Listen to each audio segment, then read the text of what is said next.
दोस्तों, पूज्य महाराज जी का जन्म एक विनम्र और अत्यंत पवित्र सात्विक ब्राह्मण पांडे परिवार में हुआ था और उनका नाम अनिरुद्ध कुमार पांडे था। उनका जन्म अखरी गांव, सरसौल ब्लॉक, कानपुर, उत्तर प्रदेश में हुआ था।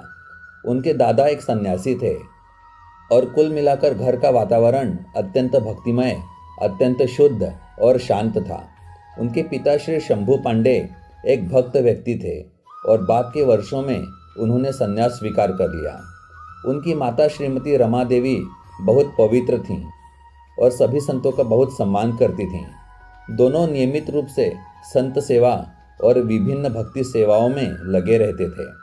उनके बड़े भाई ने श्रीमद् भागवतम के श्लोक सुनाकर परिवार की आध्यात्मिक आभा को बढ़ाया था, जिसे पूरा परिवार सुनता और संजोता था। पवित्र घरेलू वातावरण ने उनके भीतर छुपी अव्यक्त आध्यात्मिक चिंगारी को तीव्र कर दिया। इस भक्तिपूर्ण पारिवारिक पृष्ठभूमि को देखते हुए महाराज जी ने बहुत कम उम्र में विभिन्न प्रार्थनाएं, चालीसा पढ़ना शुरू कर दिया था। जब वो 5वीं कक्षा में थे तब उन्होंने गीता प्रेस प्रकाशन श्री सुख सागर पढ़ना शुरू किया।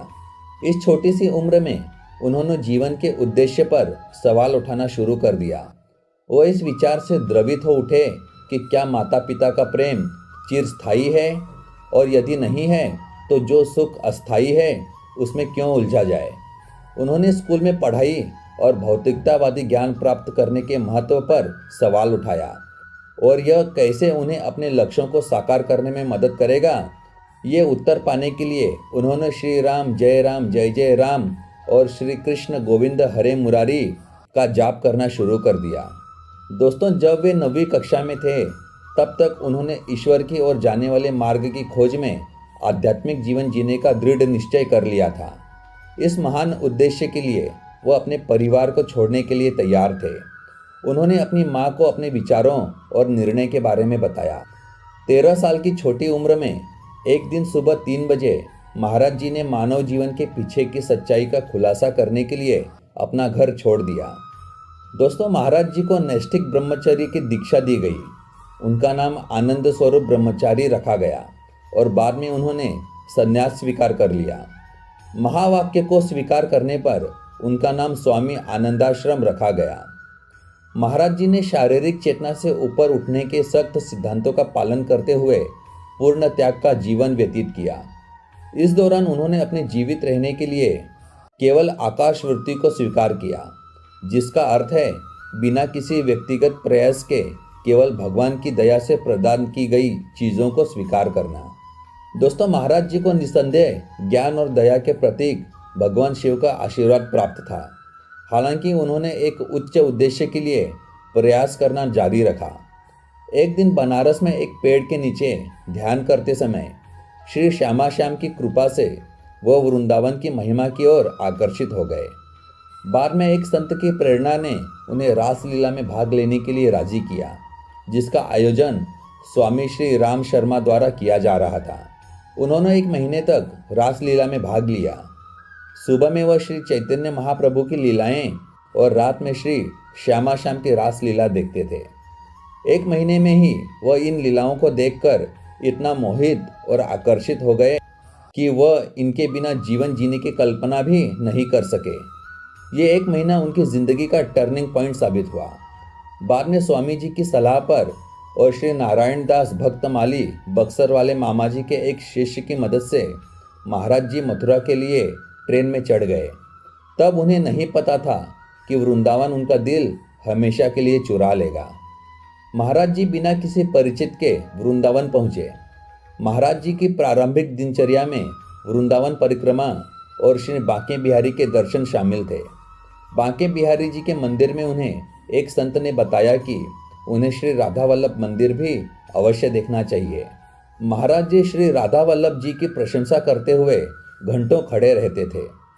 आदरणीय गोस्वामी ने इस पर ध्यान दिया और उनके प्रति स्वाभाविक स्नेह विकसित किया।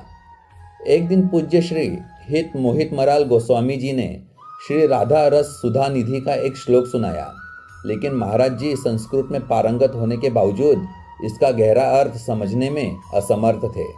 तब गोस्वामी जी ने उन्हें श्री हरिवंश नाम जपने के लिए प्रोत्साहित किया। महाराज जी शुरू में ऐसा करने के लिए अनिच्छुक थे। हालांकि अगले दिन जैसे ही उन्होंने वृंदावन परिक्रमा शुरू की, उन्होंने खुद को श्री हित हरिवंश महाप्रभु की कृपा से उसी पवित्र नाम का जप करते हुए पाया। इस प्रकार वह इस पवित्र नाम हरिवंश की शक्ति के प्रति आश्वस्त हो गए।